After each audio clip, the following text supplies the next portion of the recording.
Hey guys, and welcome back to my channel. Today I am here to be testing out the new BLENDIFUL. Is it better than the Beauty Blender? Who knows? Let's find out today. We are going to be doing a battle versus the original Beauty Blender by Beauty Blender and the BLENDIFUL by Tati Beauty, Tati Westbrook. If you know her, I loved her palette. I did a great review on it.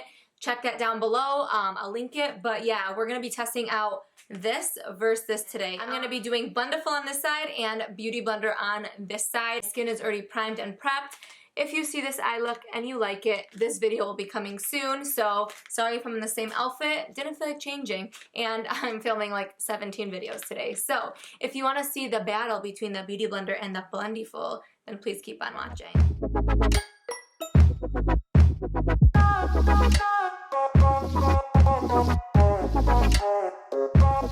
So yeah, you guys are gonna get sick of this look for 2 videos or maybe 3 for Instagram. Oops, sorry. So my blender is very damp. I'm gonna be opening this baby. Ooh, I just opened it up. I'm obsessed with how they feel. This one is like, feels like a powder puff, but a little bit more like fluffy. And this one is just like, I don't know how to explain it. How does it feel? Like spongy?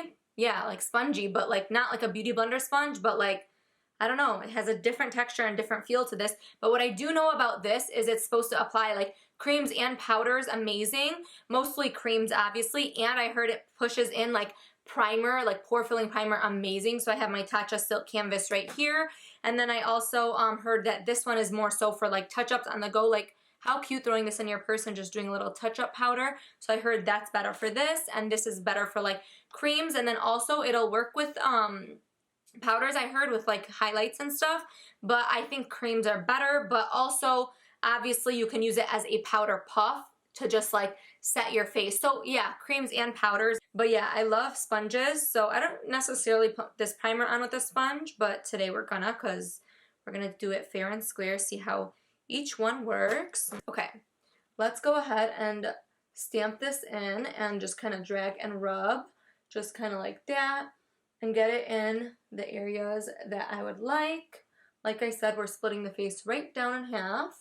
Get right nice and tight into that nose crevices because I hate when I get creasy there. Makes my makeup look horrible. So now it's time for the real test, which I'm so excited about. I'm gonna take my BLENDIFUL. It feels like really nice, and like I know she holds it like this, so I'm gonna do the same thing. I'm gonna use this part. Oh wow. Picks up a lot of product, way more than the Beauty Blender. Look at that. Okay, I'm just gonna kind of like tap it on the back of my hand just so it like kind of like takes off some and not like, it's not like chunky on the sponge or like BLENDIFUL. So I'm gonna go ahead and just, she did like rubbing motions, I believe, when I watched her like video on this. And you can put as much pressure as you want, she said, with like your finger. So you can use like heavy pressure or like light pressure, just depends which finger or how many fingers you use to like press in. This feels really good on the face, and it doesn't feel like it's like dragging or like scratching my skin. It actually is very, very soft, and I actually like the feeling of it. I do think this one filled in my pores a little bit better versus the sponge. I think this one just like pushed it in because it picked up so much more product than the sponge did. Because don't forget, a sponge takes away the excess. This is like kind of like a powder puff. It's not going to hold any product. It's going to put it all onto your skin, which I guess could be a good or a bad thing. But hey, the more the merrier. Cake it on, girl. Let's go ahead and pounce in my foundation with the original Beauty Blender, which I already know and love, and it applies flawlessly. But let's just do it and see which one looks better and which one has more coverage. Because if that has more coverage, you know that's going to be my new ride or die. I am so pale. Like, I want to put foundation on my whole damn body. My self-tanner faded and I look like a freaking ghost.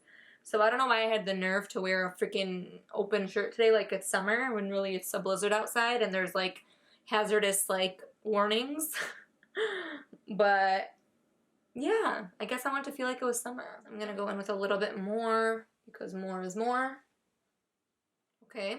So I'm going to actually take it on the same side because I would do that anyways. Like I would use my sponge. If I ever do put my primer on with my sponge, I go in with the same side of the sponge. And so I'm going to do the same thing, same corner, taking whatever's left. I might need to add more foundation onto my hand, but so far this is how it picked up. Obviously picked up more product.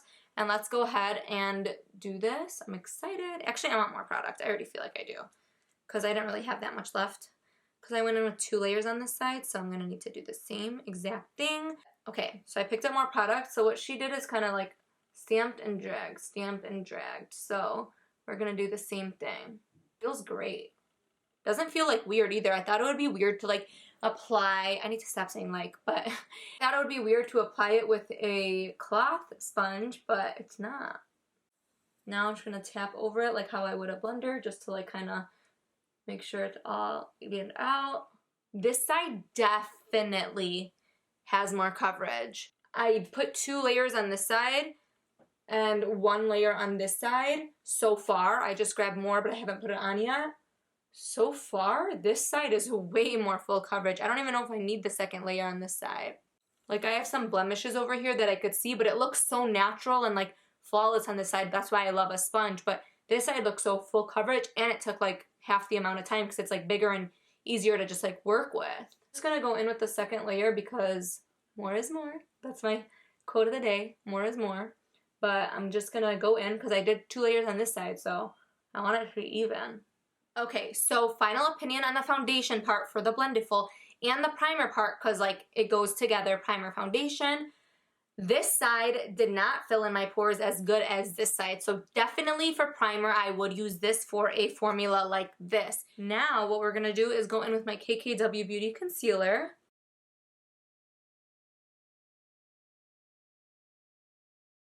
And just blending in the concealer.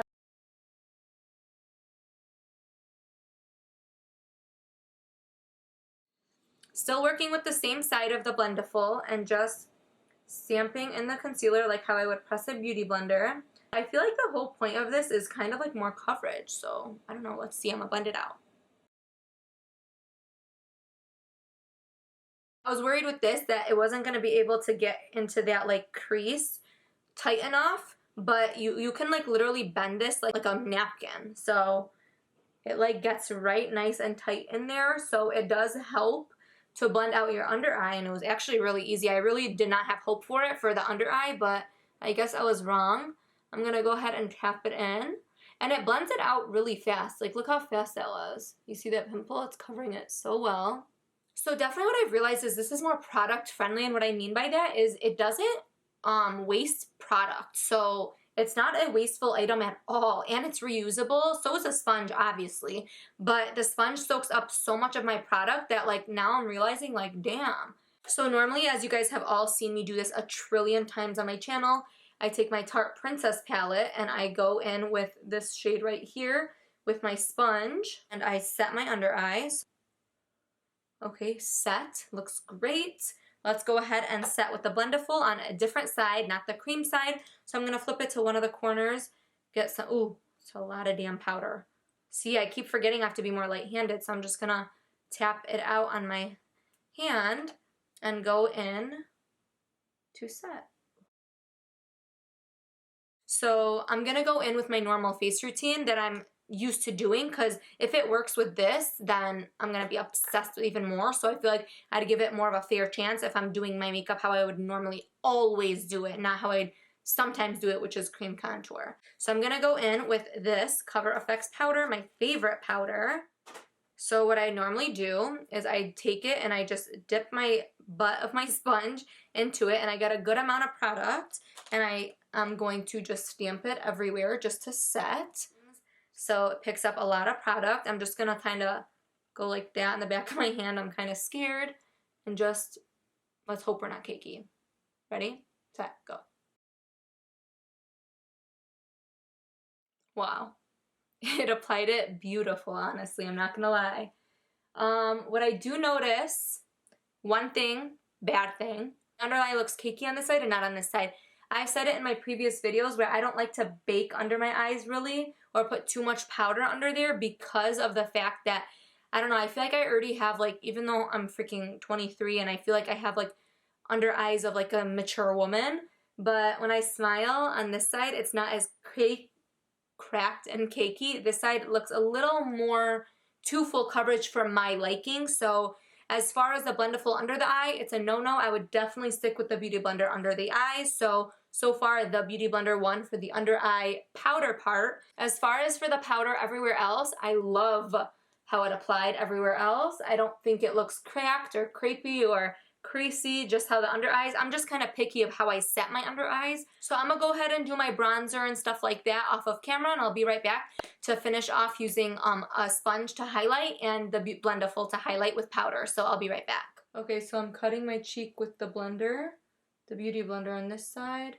Now we're gonna take on this side the mini BLENDIFUL because I want to try it out to bake with. And also, like I said, it's a touch-up thing, so obviously I don't need to touch up right now. My makeup is fresh, so I'm gonna go in with the heart side and just get it coated. Picks up a lot of product. And let's just go ahead and cut the cheek. Okay, obviously look how soft that looks and how like cut that looks. So this one obviously applied more.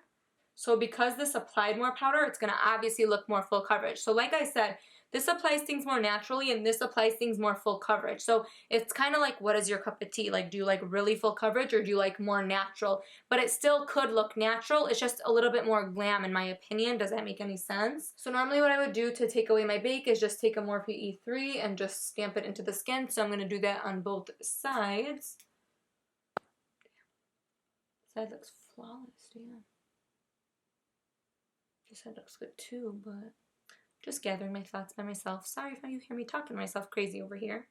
Okay, last but not least, let's go in with highlighter with both of these tools and see which one wins on that part, and then we'll gather my final thoughts.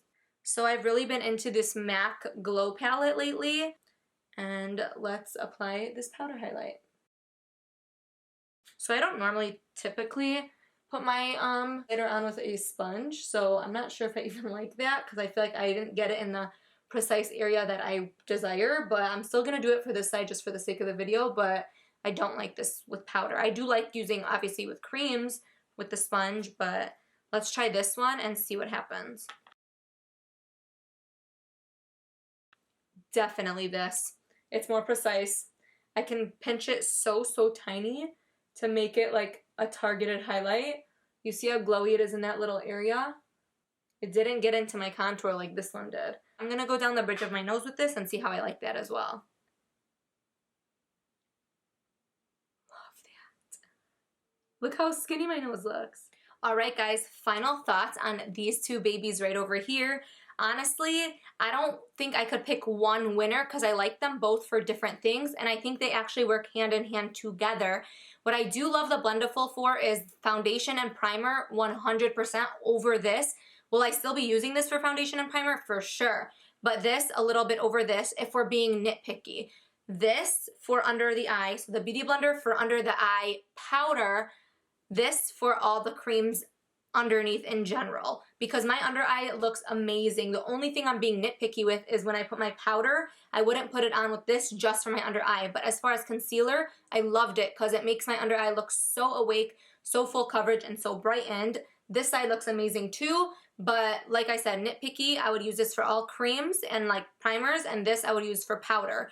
But as far as powder on the whole face, I like this one. So like I said, they go hand in hand. Like this one, they both applied powders amazing. This one more light, this one more full coverage. So are you a more light girl or more full coverage person? That's just personal opinion.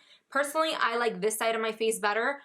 Only thing is just that little crease under my eye I don't like. This eye looks flawless. So, and this side looks great too, but I don't know if you can tell, more full coverage, a little softer. So it's just personal opinion, but I do love this. As far as this, I don't really have an opinion on it. I think it would be good for touching up, but I didn't play too much with it, so that one didn't really like grab my attention. This one did for sure. But yeah, guys, that pretty much completes my opinion on it. This is amazing. I definitely approve both of these, and obviously I'm still obsessed with the sponge, but I do think these work hand in hand together. But this is a really good tool. Oh, and that it's faster. I'll be definitely picking this up every single morning, just slapping on some foundation and concealer fast. You don't have to wet it. You don't have to like squeeze it out. You don't have to do that whole process in the morning. I'm gonna go ahead and wash it and see how it feels, but I'll leave that in the description below. Oh yeah, and I also loved this for highlight. Oh my god, my nose looks so snatched. I love how like you can bend this to your liking and see exactly how you want to, like how small or how precise or how much pressure. So that's the difference between this and this. You can pinch the sponge, but you can only, this is so flexible and bendy that you can do so much with it. You can go like this and make a straight line. You can, you know, this one is a little bit different. You can't really do that. It's like a fat egg sponge. So definitely love these for two different reasons, but I also love them both. So yeah. So yeah, guys, that completes this video. I hope you liked it. If you did, give it a thumbs up, comment down below, and subscribe to my channel. I'd really appreciate it. Also, hit that notification bell so you can get notified every time I upload a new video, which is Wednesdays and Sundays. And yeah, stay tuned for this eye look in my next video, and I will see you guys all in my next video. Mwah. Bye, guys.